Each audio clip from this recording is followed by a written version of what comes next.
Assalamualaikum warahmatullahi wabarakatuh. Apa kabar semuanya? Baiklah, kembali lagi di channel saya, Ayu Agustin.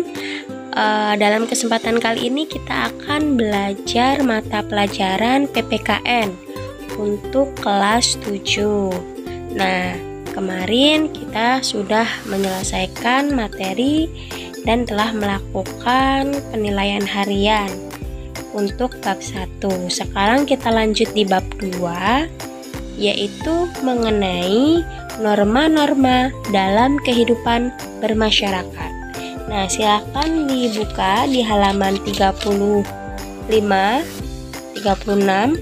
Nah, tujuan dari pembelajaran kali ini yaitu peserta didik harus mampu menjelaskan mengenai pengertian peraturan, norma, hukum, lalu juga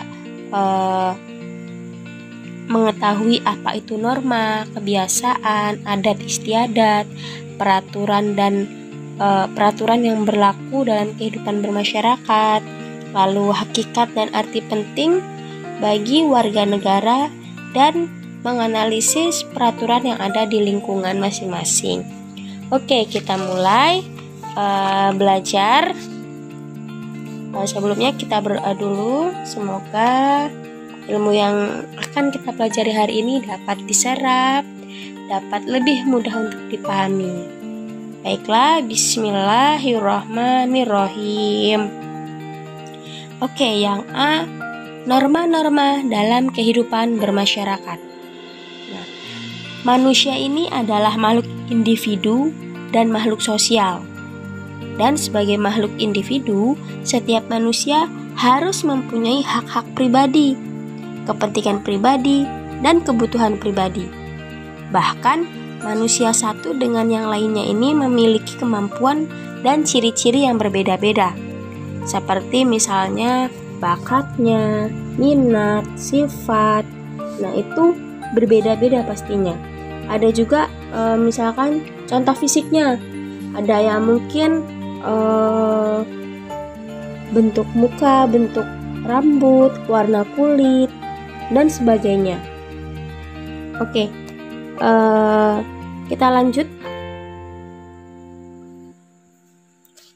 Sebagai makhluk sosial, manusia hidup dalam tatanan kehidupan bermasyarakat untuk memenuhi kebutuhan hidup. Manusia ini perlu bekerja sama, menghormati hak orang lain. Nah, karena itu tidak seorang pun yang dapat hidup sendiri, karena kita sebagai makhluk sosial itu pasti membutuhkan orang lain.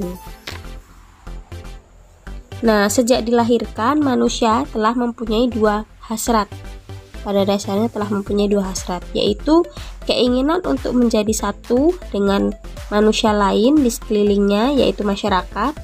Yang kedua, keinginan untuk menjadi satu dengan suasana alam sekelilingnya. Nah, yang pertama kita sekarang lanjut di pengertian norma.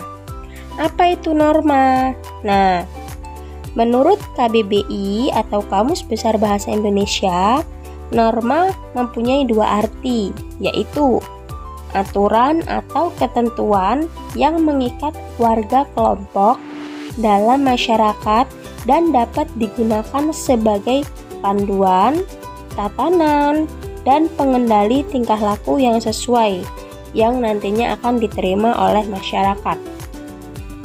Dalam artian yang kedua, yaitu aturan, ukuran, ataupun kaidah yang dipakai sebagai tolak ukur untuk menilai, membandingkan sesuatu. Nah, dari dua pengertian ini, maka norma adalah kaidah atau pedoman dalam mewujudkan suatu nilai.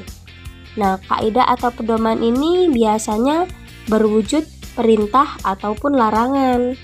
Nah, norma atau kaidah memiliki arti yang sama. Bedanya kalau norma ini berasal dari bahasa Latin, kalau kaidah berasal dari bahasa Arab.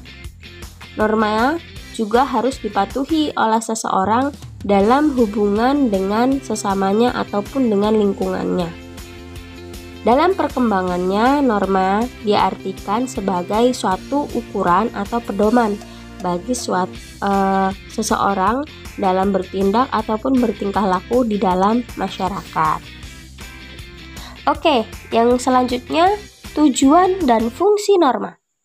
Nah, secara umum, norma-norma ini bertujuan untuk mengatur kehidupan manusia yang mempunyai kepentingan yang berbeda-beda, sehingga perbedaan tersebut tidak menjadi sumber konflik ataupun keributan, pertentangan di masyarakat. Nah, dengan adanya norma, setiap manusia akan mendapatkan jaminan perlindungan atas dirinya dan kepentingan dalam berhubungan dengan masyarakat. Nah, sementara itu, adanya norma dalam kehidupan masyarakat tentunya memiliki fungsi. Nah, apa fungsinya? Norma ini berfungsi untuk mewujudkan keteraturan dan ketertiban dalam hidup bermasyarakat, berbangsa, dan bernegara. Nah, itu tadi fungsinya. Sekarang macam-macam norma. Jadi norma ini dapat dibedakan menjadi dua, yaitu berdasarkan sumber atau asal-usulnya dan berdasarkan daya mengikatnya. Oke, kita bahas yang pertama, pembagian norma berdasarkan sumber atau asal-usulnya dulu deh. Yang pertama ada norma agama. Norma agama merupakan sekumpulan kaidah atau peraturan hidup yang sumbernya berasal dari wahyu ilahi. Norma agama ini adalah peraturan hidup yang harus diterima manusia sebagai perintah-perintah, larangan-larangan, ajaran-ajaran yang bersumber dari Tuhan atau Allah yang Maha Kuasa. Oleh karena itu, para penganut agama merasa yakin bahwa apa yang diatur dalam ajaran agama merupakan sesuatu yang datangnya dari Tuhan. Dan norma agama tercantum dalam kitab suci agamanya masing-masing. Nah, contoh norma agama itu apa saja? Ada beribadah sesuai dengan agama dan keyakinannya masing-masing, yang pertama. Yang kedua, beramal soleh dan berbuat kebajikan atau kebaikan. Yang ketiga, mencegah, melarang dan tidak melakukan perbuatan maksiat, tidak melakukan perbuatan keji. Misalnya apa? Misalnya perbuatan maksiat, keji, dan mungkar itu apa aja coba? Ada berjudi, mabuk-mabukan, berdurhaka kepada orang tua, berkhianat, menipu, berbohong, dan sebagainya. Nah, sanksi dari norma agama ini pasti, tetapi tidak bersifat langsung karena baru akan diperoleh setelah meninggal dunia, yang akan dipertanggungjawabkan di akhirat. Oke, itu tadi norma agama. Yang kedua, norma kesusilaan.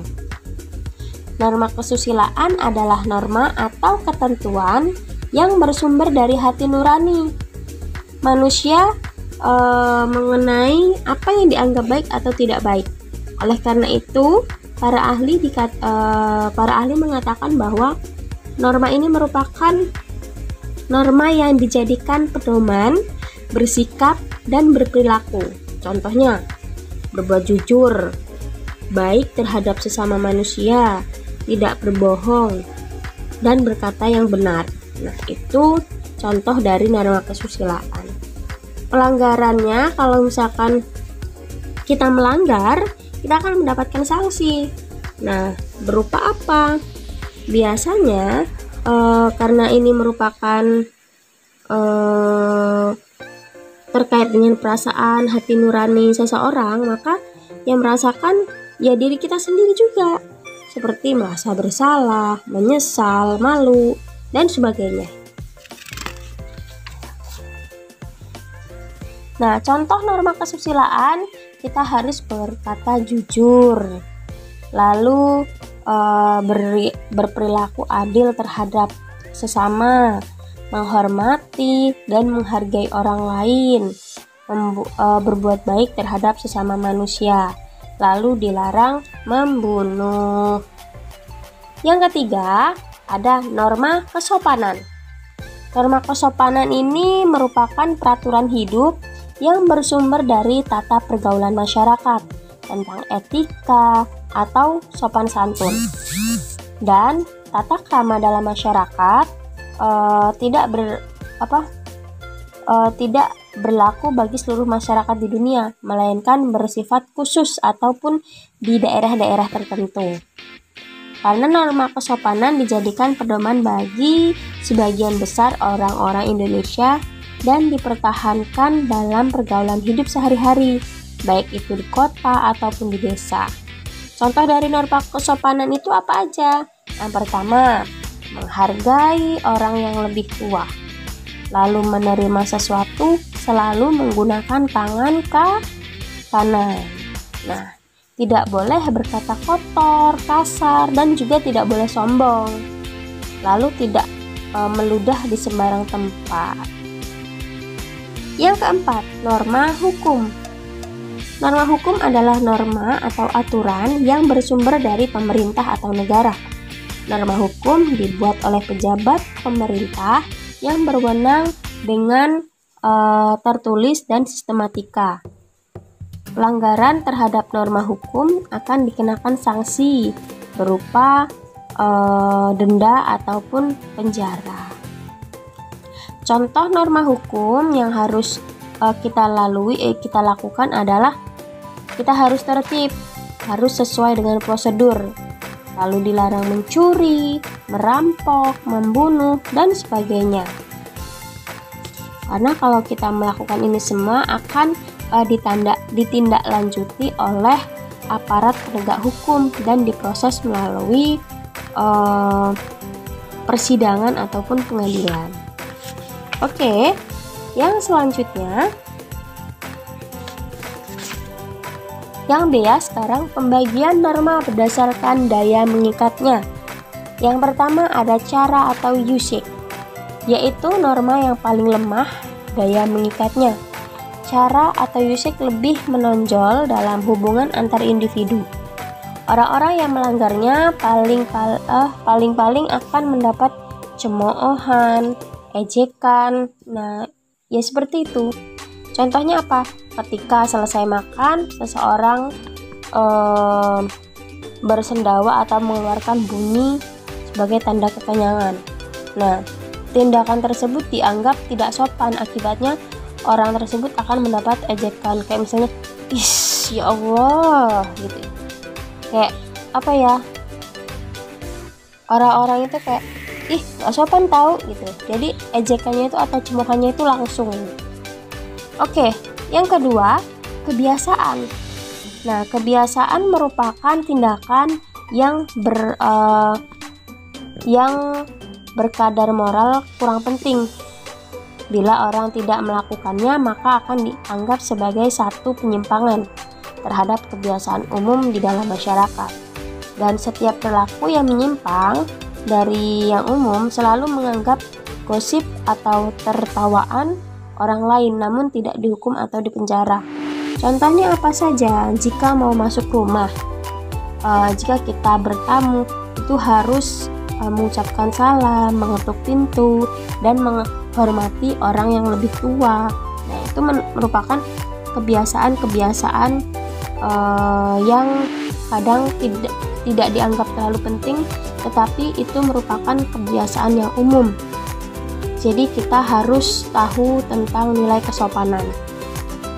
Nah, yang ketiga, tata kelakuan, yaitu merupakan kebiasaan yang tidak sekedar dianggap sebagai cara berperilaku, melainkan diterima sebagai norma untuk mengatur.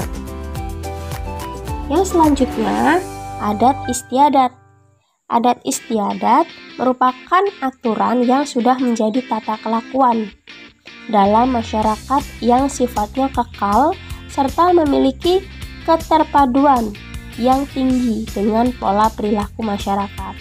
Anggota masyarakat yang melanggar akan menerima sanksi yang keras yang kadang-kadang secara tidak langsung diperlukan. Contohnya, hukum adat yang melarang terjadinya perceraian antara suami istri yang berlaku di daerah Lampung karena Pernikahan atau perkawinan ini dinilai sebagai kehidupan bersama yang sifatnya abadi dan hanya dapat terputus apabila salah satunya meninggal dunia. Nah, bila terjadi perceraian, maka tidak hanya yang bersangkutan yang tercemar namanya, tetapi seluruh keluarga dan bahkan seluruh suku. Makanya dalam daerah Lampung atau adat Lampung, perceraian itu dilarang. Oke, mungkin itu dulu penjelasan hari ini yang Ibu sampaikan. Nanti jika ada yang kurang jelas, bisa langsung ditanyakan ke Ibu ya. Baiklah, demikian pembahasan dari Ibu.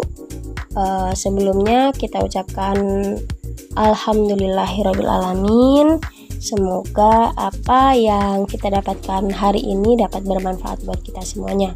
Jika ada yang kurang berkenan dalam Ibu menyampaikan materi, Ibu mohon maaf. Kepada Allah Ibu mohon ampun. Ibu akhiri pertemuan hari ini. Wassalamualaikum warahmatullahi wabarakatuh. Salam sehat.